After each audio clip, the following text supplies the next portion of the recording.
TJ, I want to play you this clip or have this discussion with you about Stephen A. Smith in full backpedal mode. And I think it's an example of why I think this whole little farce of him running for president and him trying to be the black Democrat version of Donald Trump, it just doesn't hunt. It doesn't fly. This guy has no backbone. He took a little criticism over some comments he made about Serena Williams and her halftime performance and trolling Drake. And as soon as he took a little backlash, Stephen A. Smith does what he always does. He started backpedaling and apologizing. But first, let me give you some context. Here's just a tiny example of the criticism he leveled at Serena Williams about appearing in that Super Bowl halftime and trolling Drake. Hold on, no. That's what he said. If I'm married and my wife is going to join trolling her ex, go back to his ass. Because clearly you don't belong with me. What you worried about him for and you with me? I gotta get that link back. Bye. So people online and let Stephen A. Smith know they were disappointed. I'm sure, part of the reason that Serena Williams' husband came after me is because, he was upset. They're upset with Stephen A. Smith as well. Stephen A. Smith in full Deion Sanders backpedal mode here. Let's play this first clip. Newsflash, ladies and gentlemen. First of all, I was playing around. It was a lot of fun. Secondly, I didn't utter a disrespectful word towards Serena Williams, so I don't know where the whole Serena protection protocol kicks in. I didn't say anything about her. I said, hey, listen, if I'm a man and I'm married, I certainly don't want my wife showing any kind of energy, positive, negative, or otherwise, to another dude that happens to be her ex. That'll make me think, what's she thinking about him? Why is she thinking about him so much? Why does she feel the need to exert any energy, emotional or otherwise, when it comes to that? That's where I was coming from, but it was more of a gender issue more so than anything else in terms of men and how a lot of men feel. I'm not going to say most. I'm not going to say all because I don't know. I'm going to tell you how I feel. What I expressed is exactly what I meant. I'm not apologizing for it. He's not apologizing for it, but he's apologizing for it. I want to unpack one more clip. Let Stephen A. Smith continue to hang himself. Let's play SOT number, I believe, 11. Nobody was insulting Serena Williams. I'm simply saying from the male perspective because I thought the males would pick up on it. Well, damn. Not Serena, not her husband. That's their personal business. I'm sure they talked about it before she did it. I'm saying in general, I use that to metaphorically touch on men and women and how men feel about a woman showing any kind of energy, negative, positive, or otherwise, towards an ex. And I got people up in the tizzy, not just on social media. I got people that work with me, people that work for me. Nah. Somebody said Ryan Clark actually tried to save me from myself. Well, I wasn't trying to be saved. I got this opinion. What, am I going to jail for it? I'm going to get cuffed and thrown behind bars? Because I'm acknowledging what some men want, what some men feel. If your woman is showing energy towards an ex, that involves feelings, that involves emotions, which might make a man be introspective. I had one of my boys sit up there and say to me, well, then that just means you're insecure. Why would you say that publicly? Who cares? You know how many men out here are insecure? Ladies, a lot of us are insecure. We want to have that discussion? Stephen A. very insecure. He was insulting Serena. He needs to stand on it. Sometimes people need to be criticized. But again, this is why I don't have any respect for Stephen A. Smith. He doesn't stand for anything. He's got his finger in the air. Which way is the wind blowing?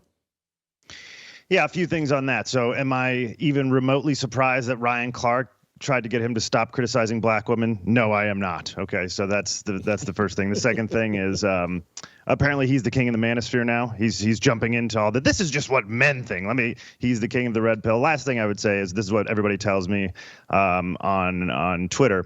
Stephen A., stay out of white issues, okay? It's a white husband, okay? So just let us white men deal with our white issues. I get that a lot on Twitter. All right, so Stephen A. on the flip-flopping. This is all he does. What's interesting, you and Steve Kim touched on this last week, I think. He thinks he's Donald Trump, but he's actually Kamala Harris. It's the most fascinating thing because he is a loudmouth. That doesn't make him Kamala Harris. He doesn't super word salad all the time, although he does occasionally. But what he does is he says something bombastic. But what Trump does is he doubles and triples and quadruples down, and then he says it to your face, and then he'll show up wherever it takes to fight anybody. And Stephen A., every time he says something remotely controversial, jumps back over the fence immediately. If you remember last May, he said, hey, Sean Hannity, if you remember, I think a lot of these black folks, with all this lawfare, it's going to backfire. We can relate. Trump feels like the law is being used against him. Black people feel like that. I'm just telling you. He got roasted for that 5 seconds later. You guys know you're taking my words out of context. I would never stand up for that man, yada, yada, yada. 5 minutes later, of course, now he's saying he regrets voting for Kamala. This guy has no backbone. He has nothing to stand on. All he's doing is he's trying to loudmouth his way to a nomination, hoping to never go through the proper channels, but he doesn't have the backbone to actually stand through. What's made what's made Donald Trump invincible is that the dude's Teflon. No matter how many times you hit him, even against people like me, who I really wanted him to go more pro-life, he didn't care what I wanted. Donald Trump was Donald Trump. I wanted him to go more pro-traditional marriage. Donald Trump does not care. Donald Trump is exactly who he is, and he doubles and triples down on all of it. And then he does exactly what he says he was going to do 3 weeks into a 4-year term. I don't have faith that Stephen A. would do any of that. And here's the last thing I'd add to that, not to filibuster and pull a Steve Kim on you. But I lost my train of thought. I'll come back to it. Go good. Ahead. Yeah, I pulled a Jason Whitlock. Whitlock. I don't feel as bad when I lose it. You pulled a Jason Whitlock. It's not just old people to do that. Listen, Stephen A. Smith has been pampered and coddled his entire media career. He's been allowed to get away with lying and just, hey, I got a 6-inch screw in my knee. Hey, I knocked down 17 straight threes. Then come back and say, oh, no, it was all a lie, and I was just joking. And hey, that guy Gary Stevens I was running around with claiming he was my teammate, he's now disappeared. There's no standards. There's no accountability. There's no authenticity to Stephen A. Smith. And that's where this whole lark of he's going to be the Donald Trump of the Democratic Party, it's a joke. It takes a pair, and we're living in an era where I think it's become so inauthentic that authenticity is so valued that the average person can see through Stephen A. Smith, and the average person is looking at the people that are trying to sell Stephen A. Smith as legitimate, and they have to ask themselves, what's the matter with you? This guy is so illegitimate, has so little backbone, stands for so little. Why are you helping sell him?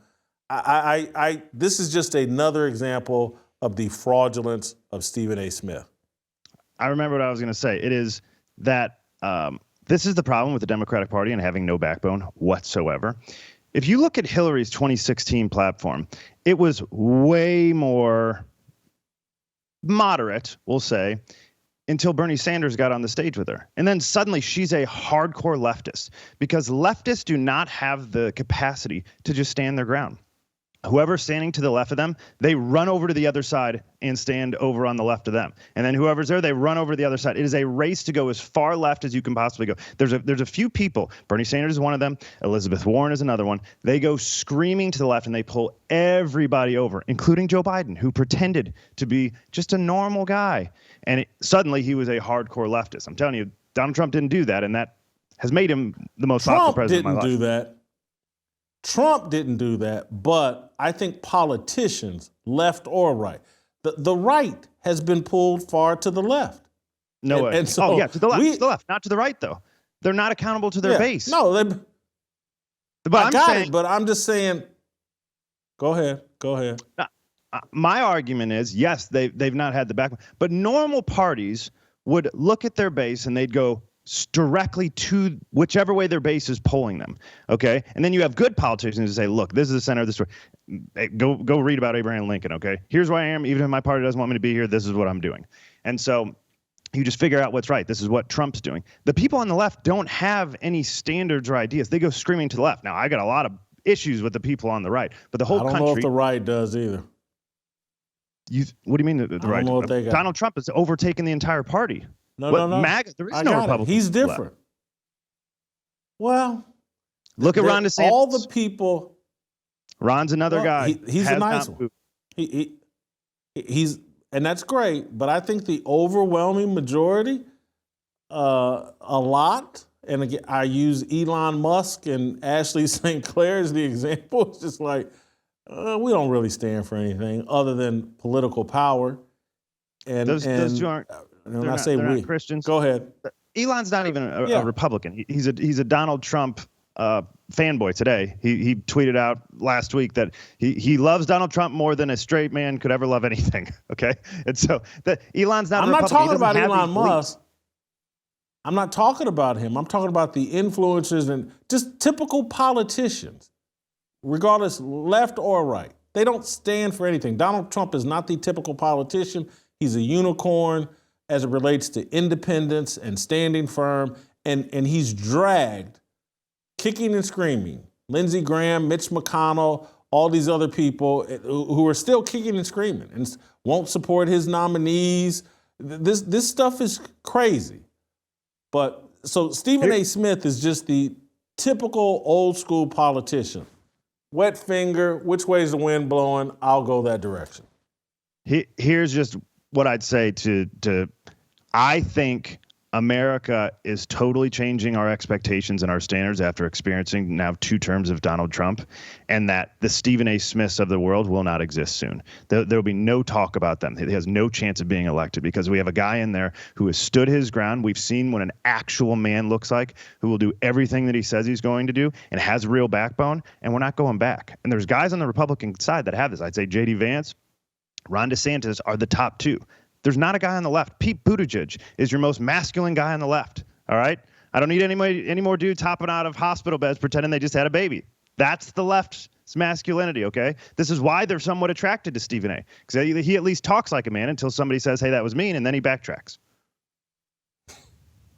TJ, great job. Thank you. We'll see you guys next time. Don't miss a second of Fearless. Hit that like button and subscribe to keep up with our latest content.